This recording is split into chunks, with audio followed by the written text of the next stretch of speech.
भगवान श्री कृष्ण कहते हैं, रोज गाय के इस अंग को छूने से गरीबी दूर हो जाती है। नमस्कार दोस्तों, स्वागत है आपका। दोस्तों, आज हम आपको बताने वाले हैं गौ माता की पूजा करने से मनुष्य को कौन कौन से फल मिलते हैं, साथ ही घर से वास्तु दोष नष्ट करने के लिए कौन से उपाय करने चाहिए और गाय के किस अंग को स्पर्श करना शास्त्रों में अत्यंत शुभ माना गया है। तो आइए जानते हैं। लेकिन इससे पहले दोस्तों, अगर आपने हमारे चैनल को सब्सक्राइब नहीं किया है तो इसे सब्सक्राइब अवश्य करें, ताकि ऐसे ही जानकारी वाले वीडियो आप देख सके। साथ ही वीडियो को एक लाइक जरूर कर दे, क्योंकि बाद में आप भूल जाते हैं। दोस्तों, सनातन हिंदू धर्म में गाय गंगा और गायत्री का धार्मिक महत्व सबसे अधिक है। शास्त्रों के अनुसार गाय के शरीर में 33 कोटि देवी देवताओं का निवास है और जो भी जातक नित्य गाय की पूजा करता है उस पर सभी देवी देवताओं की कृपा बरसती है। जो भी गाय की सेवा करता है उन्हें माता के समान मानता है। गौ माता उस पर आने वाले सभी संकट, सभी विपदा हर लेती है। गौ माता कामधेनु है, समस्त प्रकार के कष्ट हरने वाली है और जातक की हर मनोकामना को पूर्ण करने वाली है।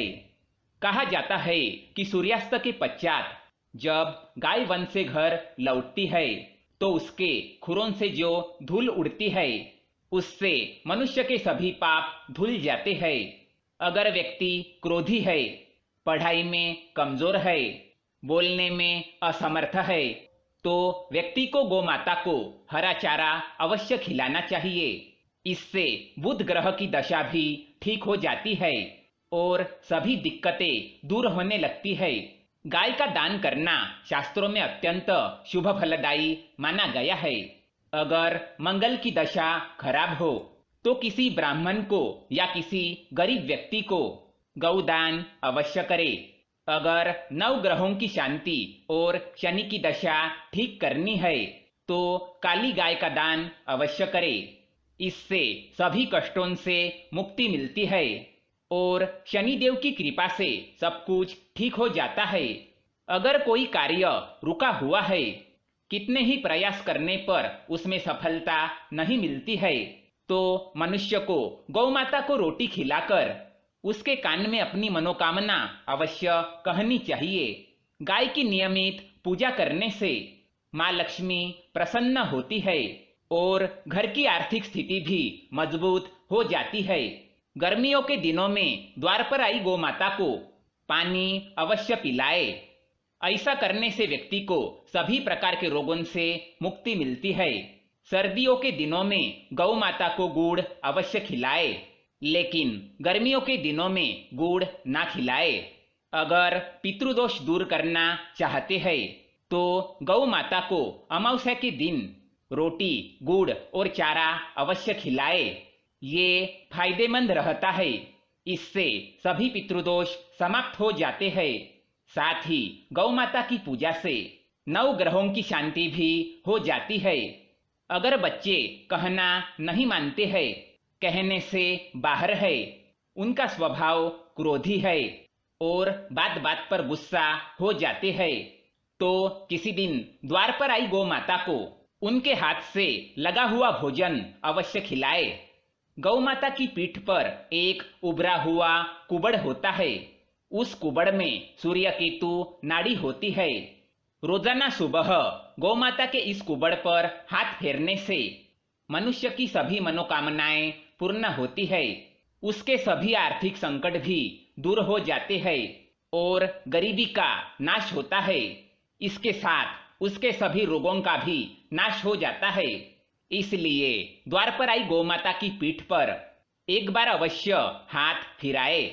घर बनवाने से पहले अगर उस जमीन पर गौ माता और उसके बछड़े को बांधते हैं तो इससे सभी वास्तु दोष भी दूर हो जाते हैं। जिस स्थान पर गौ माता बैठकर आराम करती है वहां पर कभी कोई बाधाएं या बुरी शक्तियां नहीं आती है। ध्यान रहे, घर में बनी सबसे पहली रोटी गौ माता के लिए बनाएं और गौ माता को अवश्य खिलाए। इससे परिवार में सुख शांति बनी रहती है और क्लेश दूर हो जाता है। गौ माता के पंचगव्य हजारों रोगों की दवा है। इसके सेवन करने से असाध्य रोग मिट जाते हैं। परिवार में गौ से प्राप्त पंचगव्य युक्त पदार्थों का उपयोग करें। पंचगव्य के बिना पूजा पाठ हवन में सफलता नहीं मिलती है। गौ माता के गोबर से बने उपलोन से रोजाना घर मंदिर दुकान परिसर पर धूप करने से वातावरण शुद्ध हो जाता है, सकारात्मक ऊर्जा बनी रहती है और व्यापार में वृद्धि होती है। साथ ही ग्राहकों की संख्या भी बढ़ती है। अगर आपके घर के द्वार पर रोजाना गौ माता आती है तो आप बहुत ही भाग्यशाली है। यह आपके जीवन में अच्छा समय आने का संकेत है, क्योंकि गौ माता ऐसे ही घर पर जाती है जिस घर में पवित्र, शुद्ध और अच्छे लोग निवास करते हैं। इसलिए द्वार पर गौ माता आने पर उसे बिना रोटी खिलाए ना भगाए। गौ माता के गले में घंटी जरूर बांधे।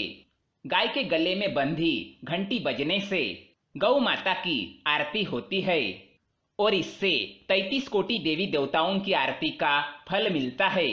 गौ माता के गोबर में माँ लक्ष्मी जी का वास है और गौ माता की मूत्र में गंगा जी का वास होता है। गौ माता की दूध में सुवर्ण तत्व पाया जाता है जो सभी रोगों का नाश करने वाला है। इसलिए गौ माता के दूध का सेवन अवश्य करे। तन मन धन से जो मनुष्य गौ माता की सेवा करता है वो मृत्यु के पश्चात वैतरणी गौ माता की पूंछ पकड़कर नरक को भी पार कर जाता है। उसकी अकाल मृत्यु नहीं होती है और इन्हें गोलोक धाम में वास मिलता है। जिस व्यक्ति की भाग्य की रेखा सोई हुई है वह व्यक्ति अपने हथेली में गुड़ को रखकर गौ माता को चढ़ाए। गौ माता की जीभ हथेली में रखे गुड़ को चाटने से व्यक्ति की सोई हुई भाग्य रेखा खुल जाती है। तो दोस्तों, ये थे कुछ महत्वपूर्ण उपाय जिससे आप गौ माता को प्रसन्न करके अपने जीवन में सुख शांति और ऐश्वर्य की प्राप्ति कर सकते हैं। अगर ये जानकारी पसंद आए तो वीडियो को लाइक करें, साथ ही चैनल को सब्सक्राइब करें ताकि ऐसे ही जानकारी वाले वीडियो आप देख सके। धन्यवाद।